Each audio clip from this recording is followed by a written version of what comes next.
Herzlich willkommen zu einer neuen Ausgabe der Klemmbaustein-Lyrik und willkommen mal wieder zu einem Interview, das vielleicht deswegen auch für einige interessant ist, weil es auch erste Bilder in Action gibt, sowohl vom Heavy-Duty Tow Truck und auch vom 4x4 Mercedes-Benz Zetros. Beides Technikmodelle, die erst jetzt im Sommer erscheinen werden. Ja, aber erstmal hören wir ins Interview. We are now here at the Technic area, or see what's new on Technic. Can you introduce yourself, who you are? Go ahead. Go ahead, yeah. I'm Sam. I'm a designer at LEGO Technic. Yeah. Yeah, and my name is Milan. I come from Czech Republic. I've been working for LEGO Technic as a designer for more than 9 years already. Okay. And Sam, where are you from? I'm from France, and I'm gonna be on my 5th year in LEGO Technic now. Okay. And what's your, perhaps before we start, some words about how you come to LEGO? What was it a dream as a child to become a designer and you settled in Billund to become it, or what was your story? For me, it's a long story. We cut it short, but before I was a motorcycle designer back in Italy and in the UK, and then I moved to Billund, I think by chance. I was just trying out to get in the design team in LEGO Technic, and I succeeded. So I think you could say that it's a dream, but I was not pursuing it at the start of my career. But and I'm really happy to be here for now that five years. So it's very cool. Okay. Yeah, and my history with LEGO is quite long. It started with LEGO Technic in '91. I had just a few small sets, stopped playing with them when I was like 14, and when I was 25, I rediscovered the beauty of new studless LEGO Technic, which in my eyes made a lot more sense than the old Technic bricks, because it allowed more freedom of building. And then I was just posting stuff online, started my YouTube channel, and afterwards one of my fellow A4s from Czech Republic recommended that I apply for the job. I didn't get it in the first place, but I got it in the second round. And yeah, since Easter 2012, I'm over here and I'm kind of living my dream, which as a child, I didn't know could actually be a dream, because I didn't know that like people get paid for playing and designing LEGO stuff. Okay, so you both wanted to be also also only in Technic, or you had also things, some friends a little bit Lego dots and so on. No, you want to make Technic, yeah, and that's your area from the beginning. And I'm here since the beginning, and I will probably never move out. But it's also completely different, that the Technic team and the other working with the normal bricks. Or can there crossovers? So can it be that someone comes and say, we need someone for an 80 plus set now in Creator or so, or it's your Technic and that's it? It hardly happens for Technic. It's more like the system guys move around quite a lot. Okay. But like you hardly ever have anybody like switching the team between Technic and some other team. Okay. We are helping everywhere else wherever we can, but it hardly happens that like a system guy comes over and designs a Technic set. Okay. Okay, so I see you have some vessels there I never have seen before. So what's it? So we have the American tow truck. Here you go. Oh. So that's going to be launched on August of this year, so after the summer. So we have like, we put on this one the pneumatics function. So I can demonstrate to you. Maybe I can hold it for you. Yeah. So you can lift the mast, the main boom, and you can extend it. I'm just gonna force it. There you go. And then. So it's without a motor. It's with hand. It's just with hand control. It's purely manual. So here you go. Then you can lower the back. Yeah. Then you can lift it. So everything is by hand on this model. So there is no motor. Shall I then move the outriggers out? Yes.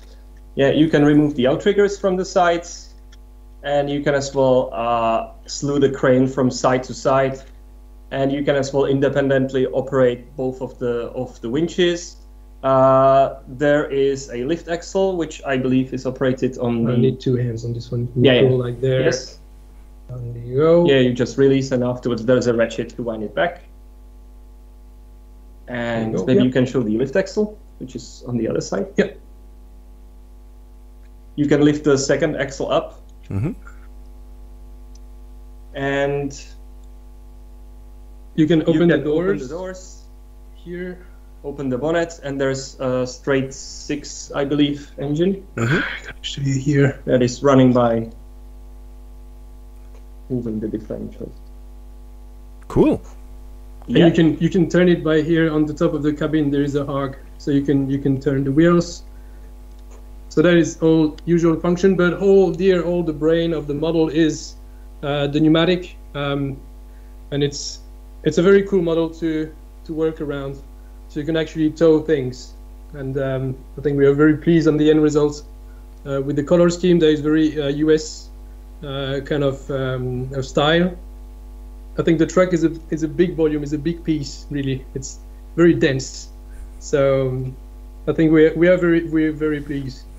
The designer behind this set is not myself, is Marcus. Yeah.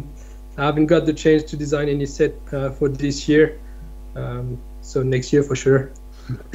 But this is it's really new, this technique of this pneumatic without with hand control, or have I seen it before? No, like the pneumatics were already there. It's like just I would say it's just newly used on the tow truck. Yeah, basically. You know, every now and then we try to cater for the fans that really like the pneumatics and don't care about the motors and actuators.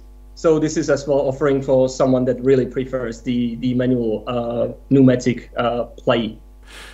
Is it normally so? If some question about the design process, is it from the beginning clear? Okay, we make it without Control Plus, without engine. We want to make it a little bit cheaper and hand controlled. Is this clear from the beginning, or is this something? Is a decision made somewhere between the start of developing and the end? Like from the beginning, you know that this is going to be like purely manual model, and you're working towards the end. Okay. As with purely manual model. Yeah. Because you know there needs to be some balance in the assortment, so there should be like offerings for everyone. If you don't like trucks, you can pick up a race car. If you don't like race cars, you can pick up a bulldozer or whatever else.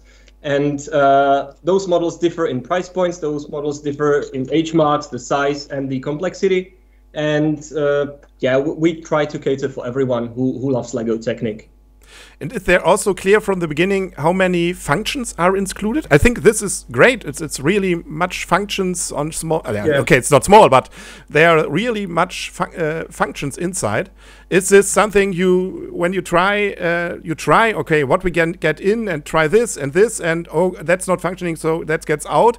Is this trial and error, or you have from the beginning a clear view? These functions have to be inside, and this will work.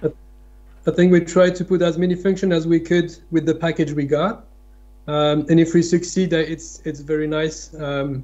So in here there is a lot of function, but we also worked on the styling of the truck, so everything can be like one model, and not like a model full of function that appears a bit naked, I would say, without the panels, without of that. So I think it's a way to find the right balance between the function, the styling, but we always focus on the function, because we need something to work, we need something to be tested and things like that. So, and as well, the more you can squeeze in, the better. You know, the more happier will the target audience be.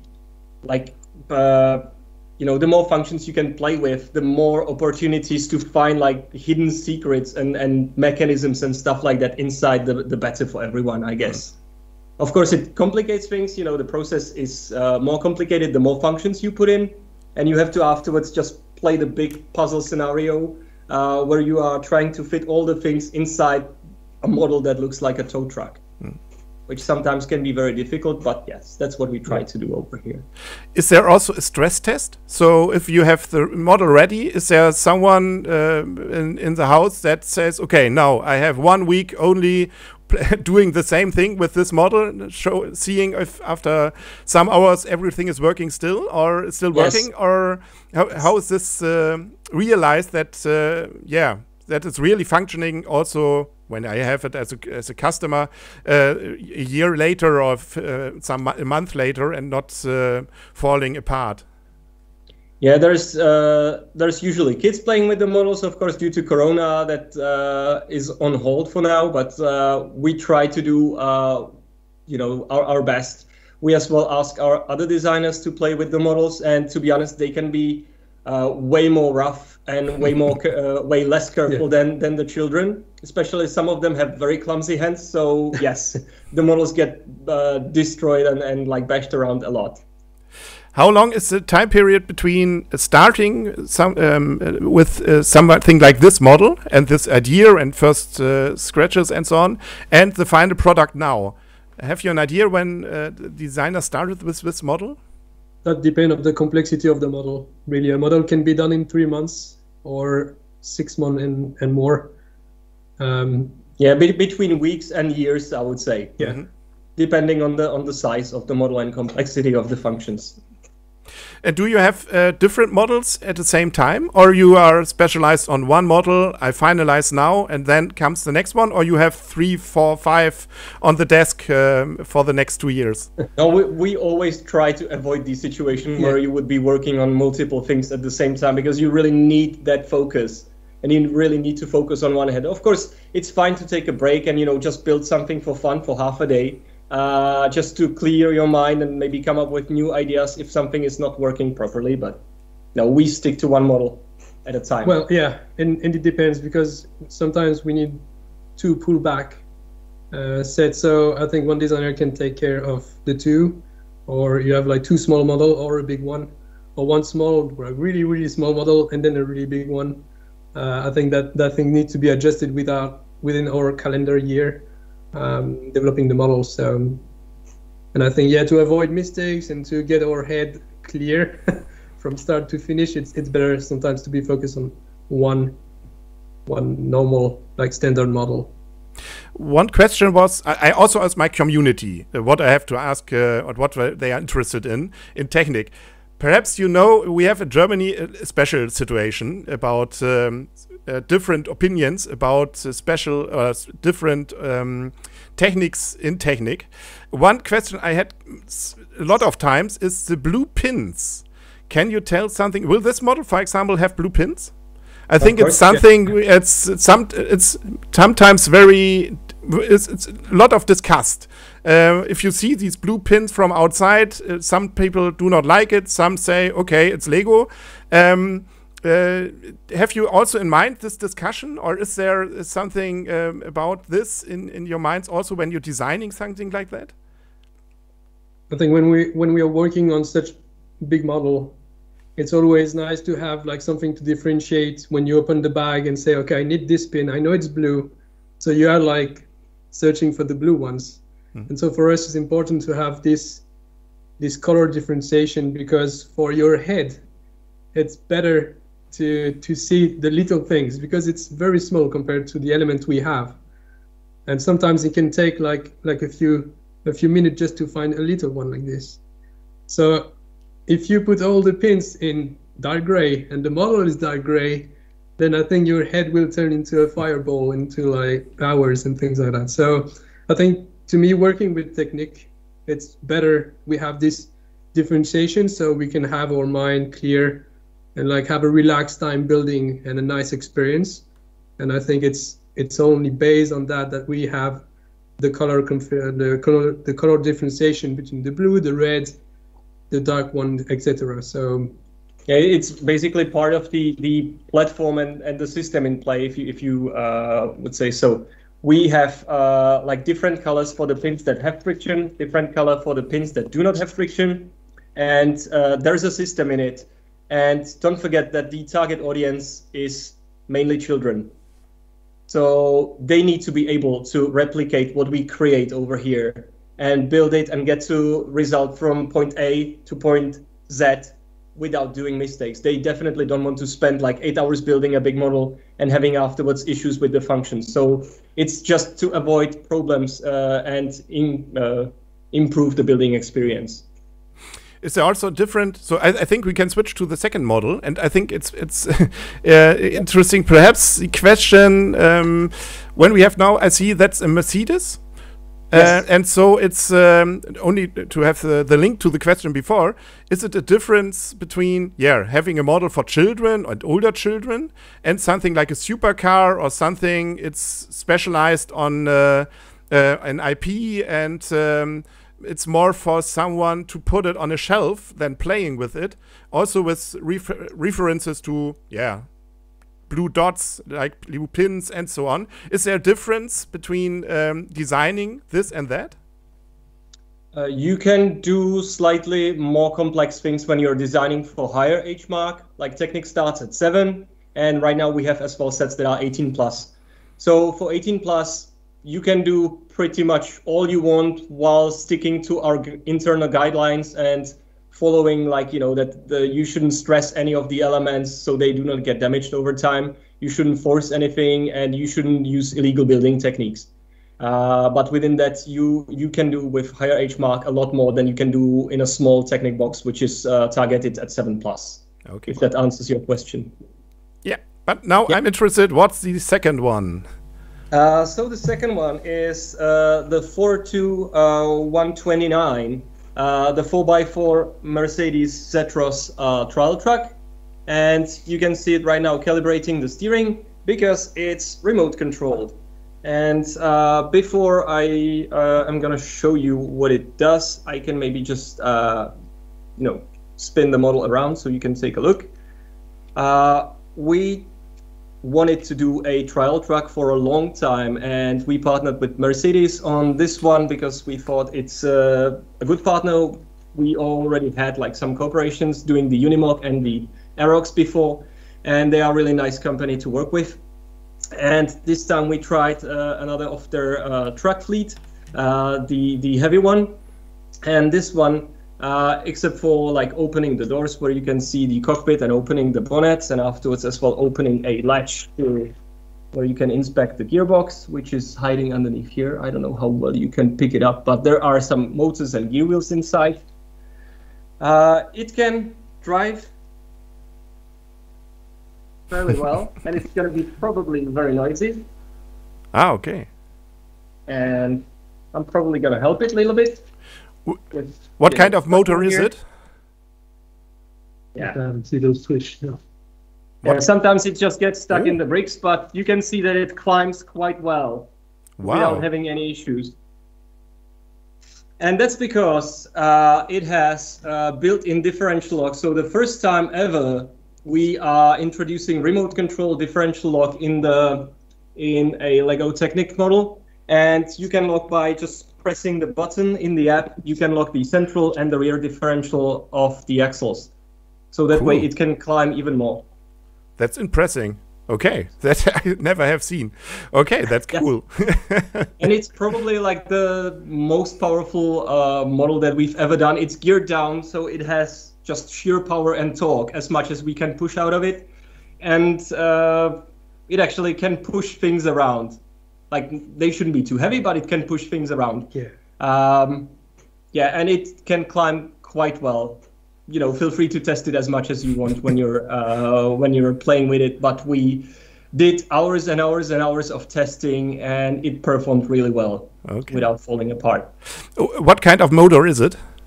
It uses 3 large motors, 2 for drive that are linked to one drivetrain, and one is in the front, hiding in the front axle for steering, and then there's medium motor for locking and unlocking the differentials. And that's pretty much all it can do. It has as well some like typical details, like the fire extinguishers. You can barely see anything right now. Because we have the window in the back, yes. Yeah. Sorry. There you go. Yeah, you can see the fire extinguishers on the side. There's a lot of like stickers with sponsors. We try to as well replicate like some of the key features, like the air filtering system. There are as well like the tanks for the air brakes. It has full suspension on both the axles, so there's live axles on front and on the rear as well. So it gives you quite a lot of travel. And basically the model has so much power that it was difficult to even get it locked so well so it doesn't fall apart by its own power. It's something incredible that we achieved over here. And of course there are some new elements, so if you would like to see those, I can show you these. So we have new tires, 81 millimeter with the tractor tread, something that was already a lot asked by the fan community. The element that I like the most is this one, which is like a cardan universal joint. And you can see that it can slide back and forth without any friction. This is, again, essential stuff if you want to build vehicles with live axles and suspension and drive, like crawlers and anything that is off-road and has high suspension travel. You need to have that movement in the axle so it can travel back and forth. We do have a new small panel in the dark gray. We have as well the panel extension over here. We do have a new Mercedes star with the decoration in here. We as well have the toggle joint in dark gray, never used before. We do bring as well the lightsaber in dark gray, so somebody can use it. And we as well have, in the previous RC buggy, you have seen 15 module version of this flip-flop beam. So you have perpendicular holes in two directions. So this is something that just to enhance the family of them. They were designed ages ago together with the frame family, but yeah, right now the time has come to finally introduce them to enhance the building and stability in our system. And I'm bringing back as well the 11 module beam in the bright green color. So these are the new parts for the Zetros. Is this, in this case, in Mercedes involved? You have to present them, and they have to say, "Oh no, this has to change." And this is there? Are they, or is it only to present and they say it's okay, or have they own ideas how you have to change something? We are together in constant dialogue, and we have several loops during the development of the model. So whenever there is an IP involved, no matter if it's Mercedes or somebody else, we always talk the models through. We share at the beginning our own ideas, how it should be. They of course reflect on it. They show their point of view, how they think it could be and what would be nice. We afterwards agree somewhere in the middle, but it should be in the end a Technic model that you're proud of, that you can play with, and it should as well look and function like the real thing. As close as possible, of course. You know, Zetros doesn't use electromotors, but that's what we are using in LEGO Technic. I think I have the problem that we have to change the rooms now in a second. So I had a lot of questions, so that's I cannot answer them all. One was only a remark, I think, from some of my viewers was more or less the question that they realized that there are only vessels in the Technic area in the last years, only cars, planes, and so on. And I think in the past there were also different things. So, for example, I remember of Technic models in the Star Wars area, and so on and so on. I think I know you do not have to answer any question belonging to future products, but for you as a designer, was it? I know you are said you are for motorcycles and so on. Is cars and vessels the topic for you only, or would you be open-minded for different Technic models in completely different areas? That would be cool. Yeah, that would be cool, really. But my area of expertise is the vehicle for sure. So I'm really happy now doing vehicle for sure. But I'm also into spaceship and stuff like that. So maybe. I don't know. Okay. Yeah, never say never, but like if you had ever a chance to walk around the Technic area, you would see a lot of other stuff than just vehicles. Okay. I can tell you that. Okay. So we will see what will happen in the future. Yeah. Thank you very, very much. Yeah. See you. I hope you see us sometimes in Billund again. Thank you very much. Take care. Bye-bye. Bye-bye.